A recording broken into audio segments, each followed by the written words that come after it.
ஓம் சாயிரா சாயிரா ஓம் சாயிரா சாயிரா ஓம் சாயிரா சாயிரா அன்பே சாயிரா பேரன்பே சாயிரா அகிலம் தளிக்க ஆத்மா விழிக்க அனுதினம் சாயிரா எங்கள் அன்பே சாயிரா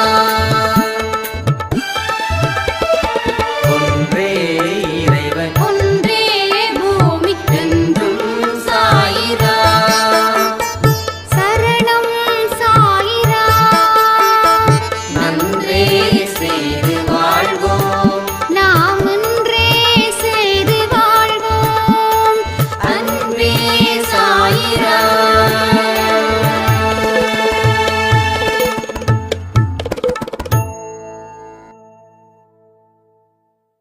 சாயிரா. என் உயிரின் உயிரானவர்களே, நம்மளுடைய பிரார்த்தனையை அதிகரிக்கணும். ஏன்னா நமக்குள்ளே இருக்கக்கூடிய பிரார்த்தனையோட வேகம் குறைஞ்சிடுச்சுன்ற மாதிரி ஒரு ஃபீல் எனக்குள்ளே இருக்குது. என்னோடய ஃபீலிங்ஸ் எதுவாக இருந்தாலும் அது கரெக்டாக இருக்கும் அப்படின்னு எனக்கு தோணுது. அதனால் நம்ம அன்பேசாயோட பிரார்த்தனைகளை நாம் மனப்பூர்வமாக அதிகரிக்கணும், அதை பலப்படுத்தணும். ஏன்னா குடும்பத்தில் இருக்கிற அத்தனை பேருக்கும் அத்தனை நல்ல விஷயங்களும் நடக்கணுன்ற ஒரு விஷயங்கள் இங்கே எந்த தடையும் இல்லாமல் தாமதமும் இல்லாமல் நடக்கணும்னு சாய்ப்பா விரும்புகிறாங்க. அதனால் யாராவது பிரார்த்தனைகள் செய்வதில் ஸ்லோவாக இருந்தோ இல்லை முழு ஈடுபாட்டோடோ செய்யலைன்னா அவங்க தயவுசெய்து கமெண்ட் பண்ணுங்கள். ஏன்னா அன்பேசாயில் கொடுக்கக்கூடிய ஆடியோ ஒவ்வொருத்தவங்களுடைய தவறுதலான வழிகளுக்கும் ஒரு பாடமாக அமையுன்றதுக்காக தான்.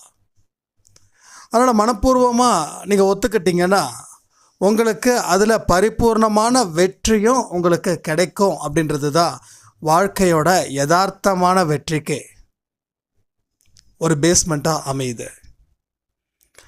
அதே மாதிரி ஒவ்வொரு நாளும் நைட்டு 10 இருந்து 11 மணிக்குள்ளே 1 மணி நேரத்தில் எந்த நிமிஷமாக இருந்தாலும் சரி, 1 நிமிட கண்களை மூடி சாயப்பா நம்ம உடம்புக்கு, நம்ம காயத்துக்கு, நம்ம நோய்க்கு மருந்து போடுற மாதிரி ஒரு 5 நிமிஷம் நீங்கள் கண்களை மூடி உங்கள் நோய்களை நினச்சி அந்த நோய்க்கு மருந்து போடுற மாதிரி நினைக்கணும். இது கண்டிப்பாக நடக்கணும். இது எல்லாருடைய வாழ்க்கையிலையும் ஒரு அற்புதத்தை நிச்சயமாக நிகழ்த்தணும். அதில் ரொம்ப தெளிவாக இருக்கணும். ஏன்னா நாம் செய்யக்கூடிய பிரார்த்தனை நமக்கு மட்டும் இல்லை, அந்த நேரத்தில் யார் யாரெல்லாம் நோய்க்காக பிரார்த்தனை செய்கிறாங்களோ அத்தனை பேருக்கும் உங்கள் பிரார்த்தனை போய் சேருது. கண்ணுக்கு தெரிஞ்சு செய்யக்கூடிய புண்ணியங்கள் அப்படின்றது தான தர்மம் பண்ணுறது.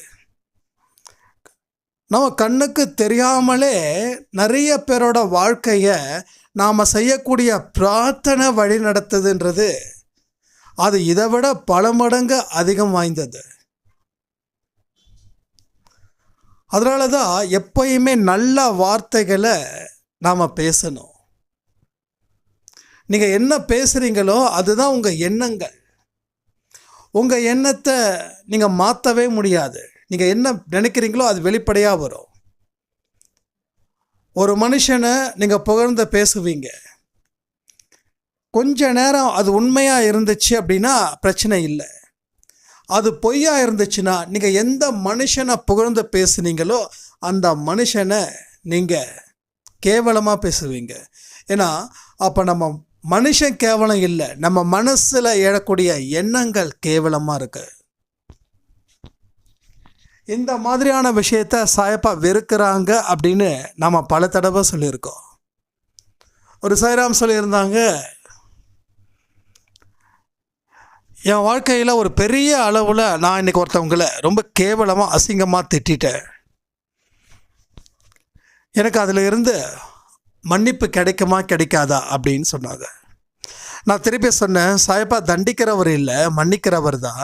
ஆனால் செஞ்ச பாவமோ செஞ்ச புண்ணியமோ ஆட்டோமேட்டிக்காக யார் தடுத்தாலும் தடுக்காட்டியும் அது உங்களுக்கு தான் வந்து விழும்.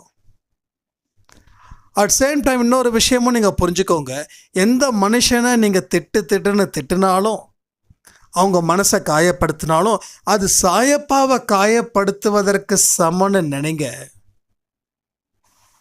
அதுக்கப்புறமா நீங்கள் திட்டணுமான்னு யோசிப்பீங்க. அதுக்கப்புறம் எந்த மனுஷனையும் காயப்படுத்தாமல் இருக்கும்போது அப்போ நல்ல விஷயங்களை மட்டும்தான் ஒரு மனுஷனுக்கு செய்வீங்க நினைப்பீங்க. அந்த புண்ணியங்கள் அத்தனையும் உங்களுக்கே தெரியாமல் உங்களுக்கு வந்து சேரும்.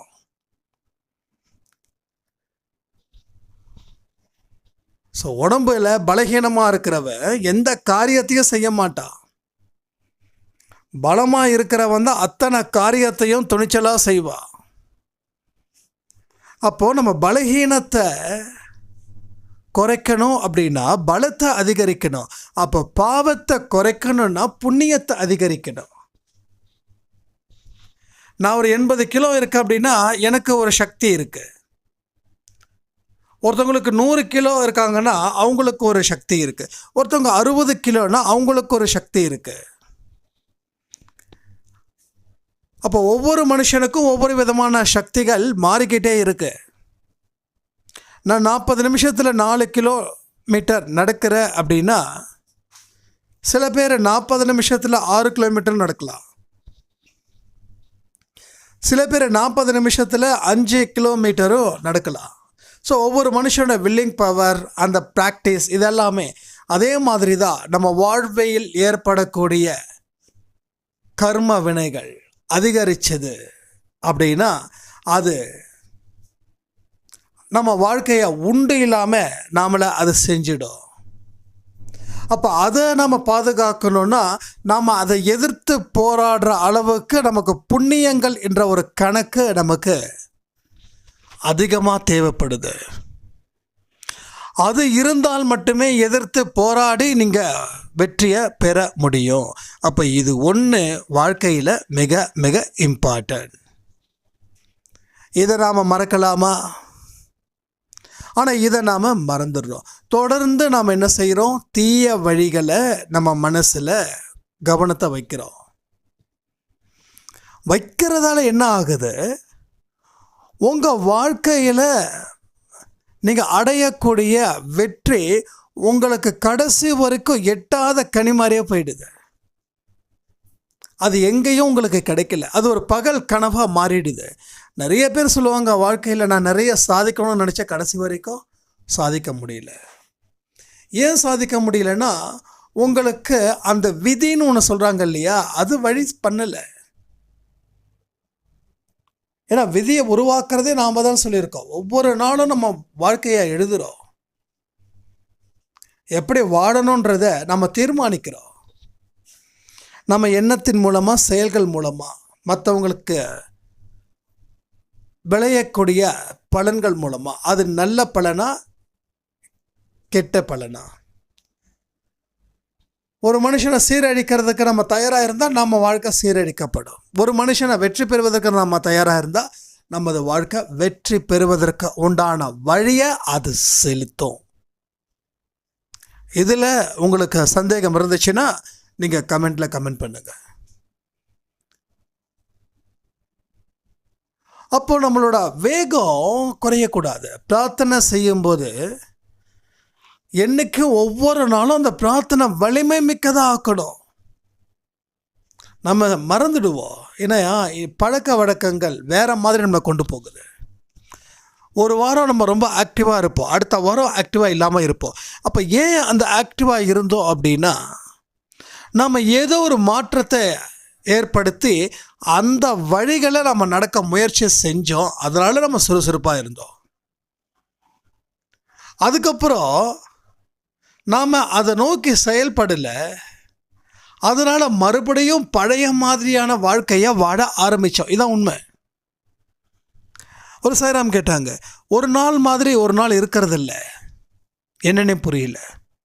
ஒரு நாள் சிரிச்சா 10 நாள் அழுவுற. அப்போ ஒரு நாள் ஏன் சிரிக்கிறாங்கன்னா அந்த ஒரு நாள் அந்த கவலைகளை மறந்து இருக்காங்க, இல்லை கவலைகளை பார்த்து பயப்படாமல் இருக்காங்க, இல்லை கவலைகளை எதிர்கொள்வதற்கு மன தைரியம் இருக்கு. அப்போ இந்த 10 நாள் ஏன் மாறி வருதுன்னா, கவலைகளை பார்த்து பயம், மனசில் ஏதோ ஒரு விதமான ஒரு வெறுமை, ஏதோ ஒரு விதமான தோல்விகள், இதெல்லாம் சேர்வதால் அது அப்படியே மாறிடுது. இதான், வேற ஒன்றுமே இல்லை.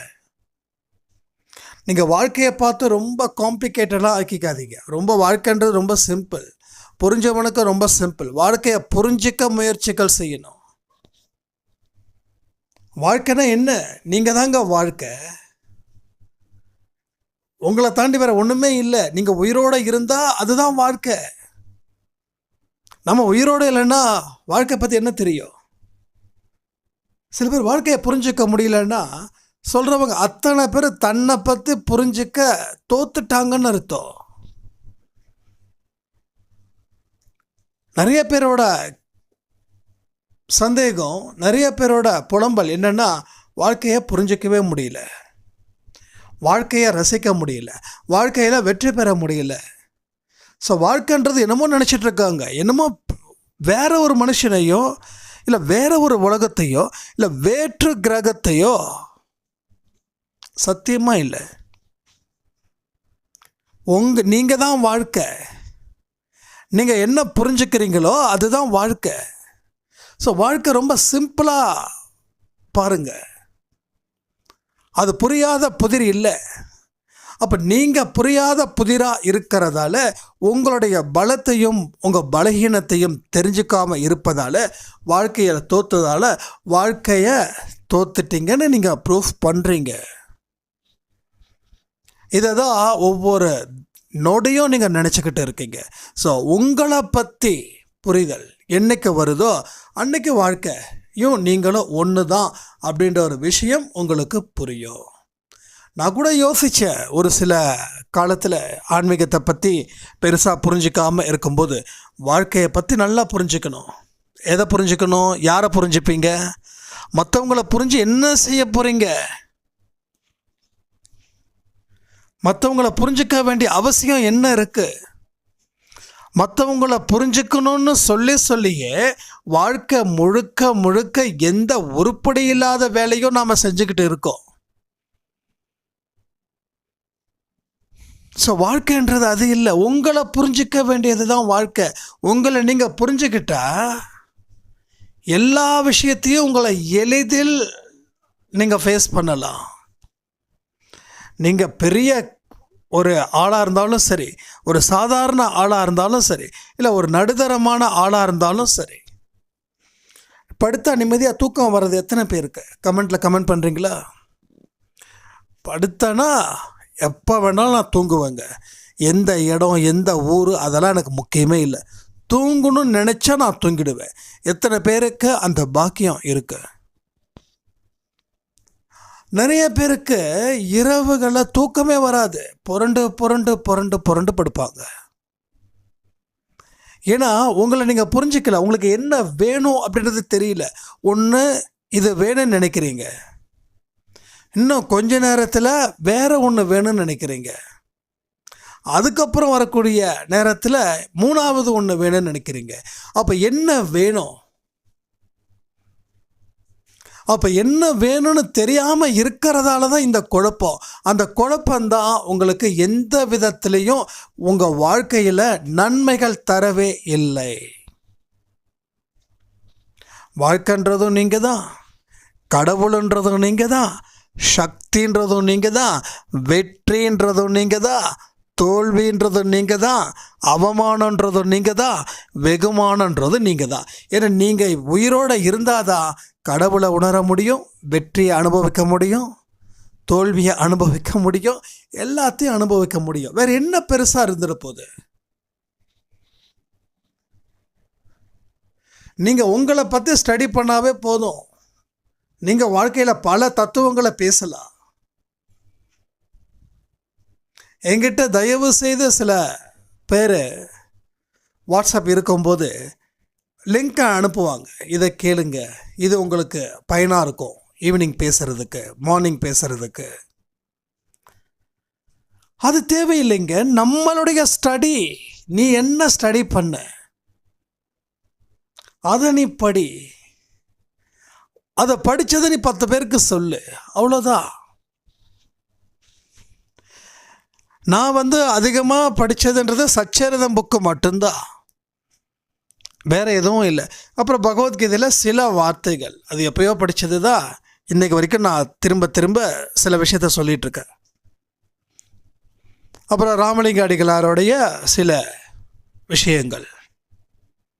அப்போ சாயப்பா, கீதை அண்ட் ராமலிங்க அடிகளாருடைய, அதாவது ஆடு மாடு இதெல்லாம் கொல்லக்கூடாது, இதெல்லாம் பாவம் அப்படின்றது. அப்புறம் ஜீசஸ் அண்டு குரானில் இந்த தினத்தந்தி பேப்பரில் வரக்கூடிய மெசேஜஸ், அவ்வளோதான். ஏன்னா எல்லா நூல்களையும் படித்தா நான் பைத்தியமாகிடுவேன். அப்போ நான் பைத்தியமாகாத அளவுக்கு என் மனநிலையில் இருந்தேன்னா நான் அதை படிக்கலாம். நான் படிக்கிறத தப்புன்னு சொல்லலை, ஆனால் இப்போ எனக்கு அது தேவையில்லைன்னு சொல்கிறேன். ஏன்னா என் வாழ்க்கையில் நான் என்ன லேர்ன் பண்ணுறன்றது எனக்கு ரொம்ப முக்கியம். அதே மாதிரி உங்கள் வாழ்க்கையில் நீங்கள் என்ன லேர்ன் பண்ணுறீங்க அப்படின்றது உங்களுக்கு ரொம்ப முக்கியம். நான் என்னோடய ஆடியோஸை, என்னோடய அனுபவத்தை எப்படி சொல்கிறேன்னா, என் வாழ்க்கையில் யாரெல்லாம் என் கண்ணுக்கு முன்னாடி இருக்காங்களோ அவங்க எனக்கு என்ன பாடத்தை சொல்லி கொடுக்குறாங்களோ அது என் வாழ்க்கையில் இம்பார்ட்டண்ட்டாக இருக்குது. இப்படி இருக்கணும் அப்படின்னு நினைக்கிறவங்க சில பேர், இப்படி இருக்கக்கூடாதுன்னு நினைக்கிறவங்க சில பேர். ஏன்னா இதுவே எனக்கு பெரிய அழகான பாடம், இதை தாண்டி எனக்கு எந்த நூல்களும் எனக்கு தேவையில்லைன்னு நான் நினைக்கிறேன். அதுக்காக நூல்கள் எழுதினவங்கள தப்பு சொல்லலை, அவங்களாம் மேதாவிகள்.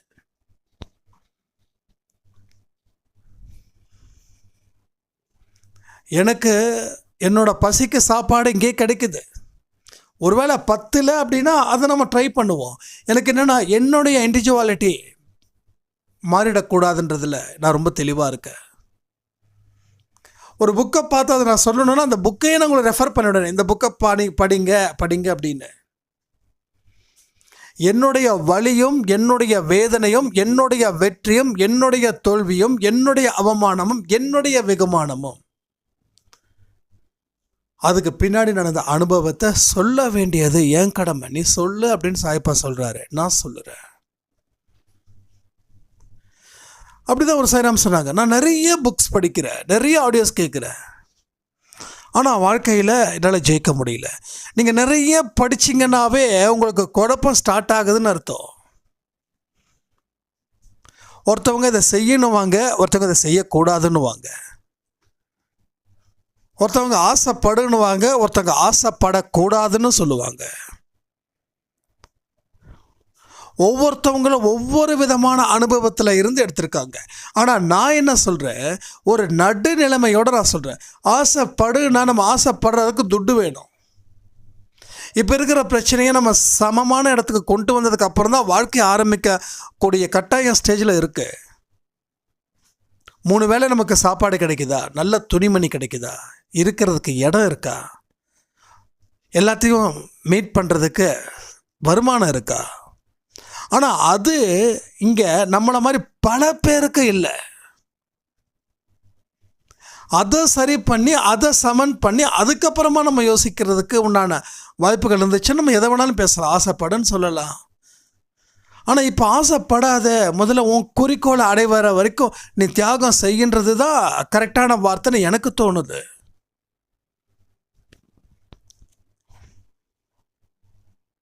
ஸோ லைஃப்ன்றது ஒரு வண்ணத்தை பூச்சி மாதிரி வண்ணமயமாக ஆக்கிக்கணும். அப்போ நமக்கு யாரெல்லாம் அந்த கான்செப்டுக்கு செட் ஆகுறாங்கன்னு பார்த்தா புத்தர் செட் ஆகுறாரு. ஆசையே துன்பத்திற்கு காரணம் அடிச்சாரு பாருங்க, ஒரு பாயிண்ட்டு, சான்ஸே இல்லை. ஆசையே துன்பத்திற்கு காரணம் எல்லாரோட வாயிலையும் வரும். ஆனால் நாம் என்ன பண்ணுவோம், அதை ஒரு சொல்லாக பயன்படுத்துகிறோமே தவிர அதில் இருக்கக்கூடிய உண்மையை புரிஞ்சிக்கல. அந்த ஒரு வார்த்தை போதும் உங்கள் வாழ்க்கையில் துன்பம் வராமல் தடுப்பதற்கு. ஆசையை துன்பத்திற்கு காரணம்னு சொல்லிட்டா அப்போ நீங்கள் அடுத்த நிமிஷமே ஆசைப்படுறீங்களே. பாருங்க, யோசிச்சு பாருங்க. உங்களுக்கு ஒரு துன்பம் ஒரு விஷயத்தில் வந்திருக்குதுன்னா அது எதனால் வந்ததுன்றத ரொம்ப டீப்பாக திங்க் பண்ணிங்கன்னா ஒன்று, ஒரு பொருள் மேலே ஆசைப்பட்டிருப்பீங்க, அந்த பொருள் உங்களை விட்டுட்டு போகும், உடனே துன்பம் வந்துடும். இல்லை பணத்து மேலே ஆசைப்பட்டிருப்பீங்க, அந்த பணம் உங்களை விட்டுட்டு போயிடும், துன்பம் வந்திருக்கும். இல்லை ஆட்கள் மேலே ஆசைப்பட்டிருப்பீங்க, அந்த ஆட்கள் உங்களை விட்டுட்டு போயிருப்பாங்க, துன்பம் வந்திருக்கும். இதை தாண்டி எங்கேயாவது வந்திருக்கு?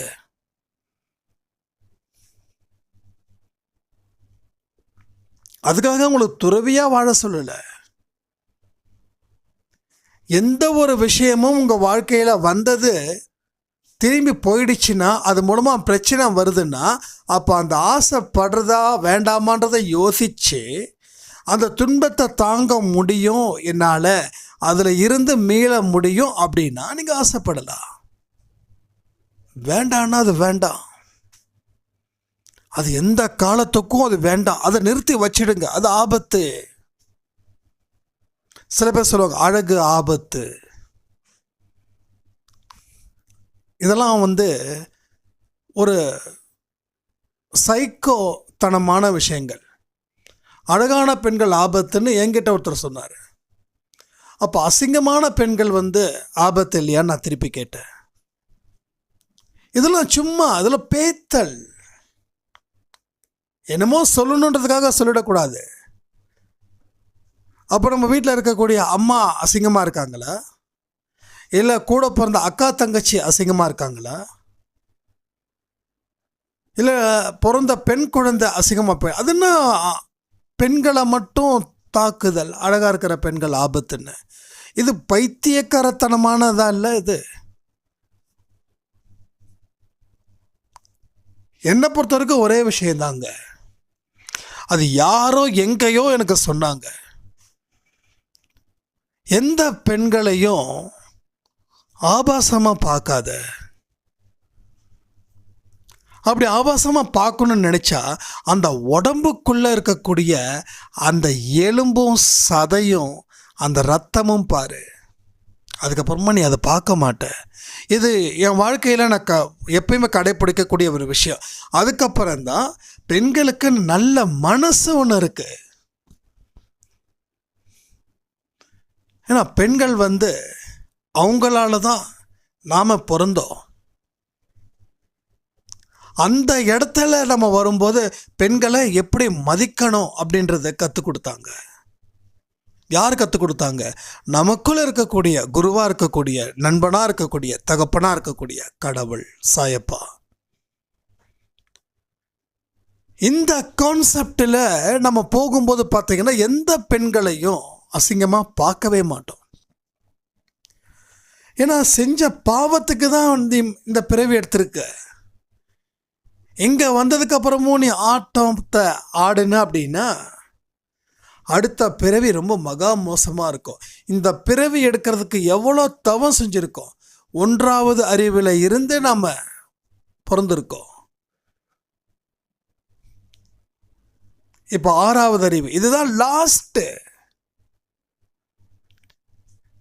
இனிமே நமக்கு பல பிறவிகள் இருக்கு. அந்த ஒரு பிறவியும் எப்படிப்பட்டதா நீ எடுக்கணும்னு முடிவு பண்ணா அதுக்கு தகுந்த மாதிரி உன் வாழ்க்கை வாடு. நீ ரொம்ப ஆட்டம் போட்டனா ஏண்டா பிறந்தோம் அப்படின்ற அளவுக்கு நீ ஒரு தினமும் நீ மனசு நொந்து போய் வாழணும். அதனால ஆட்டத்தை குறைச்சிடு, ஆட்டமே இல்லாத வாழ்க்கையை வாழு. எல்லாரையும் சரி சமமாக நினை. நீ தான் பெரிய பெஸ்துன்னு நினைக்காத, உன்னால் முடியாதுன்னு நினைக்காத, என்னால் மட்டும்தான் முடியும்னு நினைக்காத. உன்னால் முடியுதுன்னா கடவுள் கொடுத்த ஒரு பிச்சையால் நடந்தது. உன்னால் முடியுன்றதுக்காக மற்றவனுக்கு முடியாதுன்னு சொல்லி அவங்கிட்ட நீ சவால் விடாத. நீ சவால் விட்டனா உன்னோட வெற்றி பறிக்கப்படும். உன்னை போட்டு இன்னொருத்தன் மிதிக்க வருவா.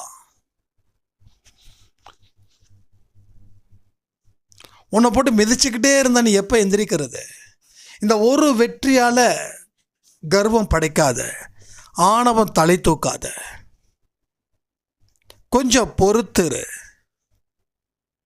உனக்கு பொறுமை முக்கியம். இந்த வெற்றி யாரால கிடைச்சிருக்கு? முன்னோர்களுடைய ஆசீர்வாதம், கடவுளுடைய ஆசீர்வாதம். உன் கர்ம வினைகள் உனக்கு சாதகமாக இருக்கு. இதை பயன்படுத்து. ஆணவம் மட்டும் இங்கே வைக்காத. அடுத்தடுத்த வெற்றிகளை பெறணும்னா இதெல்லாம் இல்லை. பெற மாட்டேன்னா நீ என்ன வேணாலும் எப்படி வேணாலும் பேசு. ஆணவத்தால் அழிஞ்சவங்க ஜாஸ்திங்க, யாராக இருக்கட்டும். எந்த மனுஷன் பெரிய பெரிய ஆட்கள்னு சொல்கிறாங்களோ அவங்களுக்கு இயற்கையாகவே மற்றவங்களை மதிக்கக்கூடிய பண்பு இருந்துச்சுன்னா அவங்கள யாராலையும் அசைக்க முடியாது. அவங்களுக்கு கடவுள் நம்பிக்கை இருந்தாலும் இல்லைனாலும். ஆனால் கடவுள் நம்பிக்கை அதிகமாக இருக்கக்கூடிய ஒரு மனுஷன் ஆணவத்தால் அழிஞ்சா அப்படின்னா அது கடவுளால் கூட காப்பாற்ற முடியாது அந்த மனுஷனை. ஏன்னா கடவுள் நீதிக்கும் நியாயத்துக்கும் கட்டுப்பட்டவர். அப்போ கடவுள் எதுக்கு கட்டுப்பட்டவரோ அதுதான் நம்ம வேதமாக நினச்சி நம்ம வாழ்க்கையில் வாழ்ந்துட்டோம் அப்படின்னா உங்கள் வாழ்க்கை ஓஹோ, பெரிய ஓஹோ. எனக்கு லைஃப்பில் சில விஷயங்கள் அப்போ நான் யோசித்தேன். ஒரு மனுஷனை நம்ம ஒரு பிஸ்னஸில் இருக்கும்போது ஒரு கஸ்டமரோடைய எதிர்பார்ப்பு என்னவோ அதை நம்ம பூர்த்தி செஞ்சால் பெரிய அளவில் நம்ம வாதம் பண்ண வேண்டியது இல்லை. அதில் நான் ஓரளவுக்கு சக்ஸஸ் ஆனேன். அதுக்கப்புறம் கடவுள் என்ன எதிர்பார்க்குறாரோ அதை நீ ஃபுல்ஃபில் பண்ணனா நீ கடவுள்கிட்ட இதை வேணும் அதை வேணும் கேட்க வேண்டிய வேலையே இல்லை. ஒரு நாளும் நான் காலையில் எந்திரிக்கிறேன், சாயப்பா கிட்ட ப்ரே பண்ணுறேன். ஒரு நாளும் நைட்டு ப்ரே பண்ணுறேன். இடையில ப்ரே பண்ணலான்னு சொல்ல வேண்டாம், எல்லா நேரம் ப்ரே பண்ணிட்டு தான் இருப்பேன். ஆனால் அந்த டே ஸ்டார்ட் பண்ணுறதும் டே கம்ப்ளீட் பண்ணும்போதும் இன்றைக்கி யாரை பற்றி மனசில் தப்பாக நினச்சோம் அப்படின்னு நான் யோசிப்பேன். அப்பா யாரையும் நினைக்கல, ஸோ இன்றைக்கி நம்ம நாளை சிறப்பாக்கியிருக்கோம். இல்லை இன்றைக்கி நம்ம இவரை திட்டணும் அப்படின்னா இன்றைக்கி நாள் கொஞ்சம் பேட் டே. அப்போ அந்த விழிப்புணர்வு வருது. நாம் இவங்களை திட்டுனதால எனக்கு பேட் டே, பட் நம்ம யாரையும் திட்டாமல் இருந்ததால எனக்கு இட்ஸ் எ குட் டே. இதெல்லாம் கண்ணுக்கு தெரியாத விஷயங்கள். அதை திரும்ப திரும்ப உங்ககிட்ட ஏன் சொல்கிறேன்னா ஒரு நிமிஷமும் ஒரு நொடியும் நீ என்ன நினைக்கிறையோ அதுதான் உனக்கு அடுத்த நொடியோட ஆரம்பமாக இருக்குது. ஒரு நொடி முடியுதுன்னா அடுத்த நொடி ஆரம்பமாகுதுன்னா அந்த முடியும் போது என்னவோ அதுதான் அடுத்த நொடிக்கு ஆரம்பம். முடிவில் தான் தொடக்கம். இது எல்லாத்துக்குமே பொருந்தும். சூரியன் மறைஞ்சிச்சுன்னா அடுத்தது தொடக்கம்னு அர்த்தம். மறைஞ்சது மறைஞ்ச மாதிரியே இல்லையே. இப்போ சூரியன் இல்லை, அதுக்காக சூரியன் வராதுன்னு யார் சொன்னா? தூங்கி எந்திரிச்சா சூரியன் தானே உங்களை எழுப்புறாங்க. அப்போ மறைஞ்சா முடிஞ்சா தொடக்கம் தானே, ஆரம்பம் தானே. அப்போ அதை நம்ம ஏன் புரிஞ்சுக்கல? அப்போ ஒரு நிமிஷமும் ஒரு நொடியும் முடியுதுன்னா அது ஆரம்பம். அந்த ஆரம்பம் எப்படி இருக்கணும்னா அந்த முடியும் போது எந்த மனநிலையில் நீங்கள் இருந்தீங்களோ முடிச்சிங்களோ அதுதான் ஆரம்பம். அப்போ அந்த ஆரம்பத்தை நம்ம சரியாக பயன்படுத்தி முடிவை கரெக்டாக பயன்படுத்தினா ஒரு நாளும் நல்ல ஆரம்பம் உங்களுக்கு வாழ்க்கையில் நிச்சயமாக கிடைக்கும். நாளைக்கு வியாழக்கிழமை இல்லை, அப்போது இந்த நாளை நீங்கள் சிறப்பாக முடிங்க. நாளைக்கு நல்ல தொடக்கம். வாரத்தில் ஒவ்வொரு வாரமும் நமக்கு சிறப்பானதாக சாயப்பா கொடுக்கணும்னு ஆசைப்படுறாரு. அப்போ நீங்கள் செய்ய வேண்டிய விஷயங்கள் இது ஒன்று தான். முடிவு சிறப்பாக இருந்தால் தொடக்கம் நல்லா இருக்கும். முடிவு மோசமாக இருந்தால் தொடக்கமும் மோசமாக தான் இருக்கும். சரி, மோசமான தொடக்கம்னு நினச்சி ஃபீல் பண்ணாதீங்க. உண்மை புரிஞ்சுக்கிட்டா மோசமான தொடக்கத்துக்கு கொஞ்சம் போராடி போராடி போராடி அது நல்ல தொடக்கமாக மாற்றி முடியும் போது நல்லதாக முடிச்சிங்கன்னா அடுத்த நாள் தொடக்கம் ரொம்ப ஈஸியாக இருக்கும். வாழ்க்கைன்றது பெரிய பாடங்க. சாயப்பா நம்ம மனசில் உக்காந்துட்டாருன்னா நம்மளோட ஒவ்வொரு வார்த்தைகளும் அங்கே இருந்து தான் வந்துக்கிட்டு இருக்குது. இப்படிதான் அப்படிலாம் இல்லை. என்னைக்கே நம்ம புத்தியையும் மனசையும் சாயப்பா கிட்ட ஒப்படைச்சிட்டோமோ அன்று முதல் நம்ம வாழ்க்கையில் எந்த கவலையும் கண்ணீரும் பட வேண்டியதே இல்லை. சிறப்பான தொடக்கம், அற்புதமான ஆட்டம், வெற்றி கோப்பை உங்களுக்கு மட்டுமே. சில பேர் என்ன பண்ணுவாங்க, சாயப்பா வந்து கும்பிட்டுட்டு அப்படியே வந்து எல்லாம் கிடைச்சதுக்கப்புறம் அப்படியே மந்தமாகிடுவாங்க. அந்த மந்தம் மறுபடியும் ஸ்டார்ட் ஆகிறது ரொம்ப கஷ்டம். நான் திரும்ப இது நிறைய பேருக்கு நான் பர்சனலாக சொல்லக்கூடிய ஒரே விஷயந்தான். இப்போ கூட ரீசெண்டாக நான் கிட்டத்தட்ட ஒரு 10-12 பேர் பக்கம் நான் மீட் பண்ணேன் நம்ம சாட்டர்டே அன்னைக்கு. அப்போ அந்த அத்தனை பேர்ட்டு நான் சொன்னது ஒன்றே ஒன்று தான். ஏன்னா எல்லாருக்குமே ஒரு அற்புதமான விஷயத்த நம்ம அன்பே சாய் குடும்பத்தில் சாயப்பா நிகழ்த்தியிருக்காங்கன்னும் போது நான் என்னோடய கவலை ஒன்று தான். இவங்க எந்த காரணத்தை கொண்டும் எல்லாமே கிடச்சிடுச்சுன்னு சொல்லி மறுபடியும் அதை டிலே பண்ணிடக்கூடாது.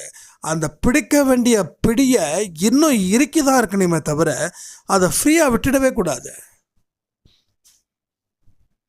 நான் திரும்ப எல்லார்ட்டையும் அதை தான் சொன்னேன். இந்த பாருங்கள், நீங்கள் நினச்சதை சாயப்பா நடத்தி கொடுத்துட்டாரு. உங்கள் வாழ்க்கையில் கர்மாக்கள் முடிஞ்சிடுச்சுன்னு நீங்கள் நினைக்காதீங்க. கர்மாக்கள் சாயப்பாவுடைய பார்வையால் பலம் இழந்து காணப்படுகிறது. அவரோட பார்வை அதில் இல்லை அப்படின்னா மறுபடியும் பலம் வாய்ந்ததாக உங்களை போட்டு முழுங்கிடும். சில நேரத்தில் டைட்டில் கூட நம்ம அப்படி வைக்கும்போது எனக்கு வந்து உங்களுக்கு கொண்டு போய் சேர்க்கணுன்ற தாட் எனக்கு இருக்குது. ஆனால் சில பேருக்கு வந்து அந்த டைட்டிலை பார்த்தா பயமாக இருக்குதுன்னு சொல்கிறதாலேயே டைட்டிலுக்கு வந்து கொஞ்சம் நேற்று கூட நைட்டு ஃபஸ்ட்டு அன்பே சாயில் அந்த நைட் 8 மணி ஆடியோஸில் விஷ்ணு சாய்ராம் வந்து அந்த டைட்டில் வந்து போட்டாங்க. அப்போ நான் அதை பார்த்த உடனே டக்குன்னு வந்து இது உடனே டைட்டில் மாற்று அப்படின்னு சொன்னதுக்கப்புறம் டைட்டில் மாற்றிட்டாங்க. ஏன்னா சில டைட்டில்கள் வந்து ஆனால் பார்க்குறதுக்கு பயமாக இருக்குது, பார்த்துட்டு அது பிரச்சனை ஆகிடுமோ அப்படின்னு நீங்கள் நினைக்கிறீங்க. அது நினைக்காதீங்க தயவுசெய்து. ஏன்னா கான்செப்ட் என்னவோ அதுக்கு பேஸ் பண்ணி தான் நம்ம டைட்டில் போடணும். இப்போ கூட சொல்ல துன்பம் உங்களை மூழ்கும். ஏன் மூழ்குது? அவருடைய பிடியை விட்டுட்டிங்கன்னா துன்பம் உங்களை வந்து படாத பாடுபடுத்தும். ஊசி வந்து வலி தான், அதுக்காக போடாமல் இருக்க முடியுமா சொல்லுங்க? எல்லாமே வழியில் இருந்து தான் கிடைக்கிது நமக்கு. நம்ம பெற்ற தாய் கூட வழியில தான் குழந்தைய பெற்றுக்கிறாங்க. வலின்றது ஒரு அற்புதம், ஒரு சக்தி. வலிச்சாதான் வாழ்க்கை. நம்ம பிறந்ததே அம்மாவோட வலி. அது எப்பேற்பட்ட வலி? மறு ஜென்மங்க நம்ம அம்மா எடுத்தது. அந்த வலியோட தான் நம்ம வந்தோம். அம்மாவுக்கு வலியை கொடுத்து தான் நம்ம வந்தோம். இதெல்லாம் யோசிச்சு பாருங்க. ஸோ வலி எந்த அளவுக்கு ஒரு உயிரை கொடுத்துருக்குதுன்றது உங்களுக்கு புரியும். அதனால் வலியை வெறுக்காதீங்க. வலி வாழ்க்கைக்கு மிக இன்றி அமையாதது. வலி இருந்தால் அங்கே வெற்றி இருக்குதுன்னு அர்த்தம். வலி இல்லைன்னா அங்கே வெற்றி வரவே வராதுன்னு அர்த்தம். அப்போ அந்த வலியை அனுபவிக்கணும். அதுக்காக நாமளா போய் வலியை ஏற்படுத்திக்க கூடாது. நீங்கள் சாயப்பாவோட போக்கில் போங்க. அதுக்காக எங்கேயாவது வலி வந்துருச்சுன்னா அதை பற்றி கவலைப்படாதீங்க. இது எனக்காக என் அப்பா கொடுக்கறது. இந்த வலிக்கு பின்னாடி ஒரு அற்புத வாழ்க்கை எனக்கு இருக்குது. அந்த வாழ்க்கைக்காக தான் இந்த வலி எனக்கு ஏற்படுதுன்னு நினச்சிக்கோங்க. அந்த நேரத்தில் நம்ம பெத்த அம்மாவை நினச்சிக்கோங்க. ஏன்னா ஆணாக இருந்தாலும் பெண்ணாக இருந்தாலும் பெண்ணோட வயிற்றில் தான் பிறக்கிறோம். ஆண்களுக்கு எந்த வலியும் கிடையாது, பெண்களுக்கு தான் வலி. நல்லா புரிஞ்சுக்கோங்க. மனவலியும் பெண்ணுக்கு தான், உடல் வலியும் பெண்ணுக்கு தான். அதனால தான் பெண்களெல்லாம் பார்க்கும்போது கையெடுத்து கும்பிடணும்னு எனக்கு தோணுது. யாராவது என்னை வந்து தம்பின்னு சொல்லி கூப்பிட்டாங்கன்னா அவங்கள அம்மானு தான் சொல்லி கூப்பிடணும் போல இருக்கு.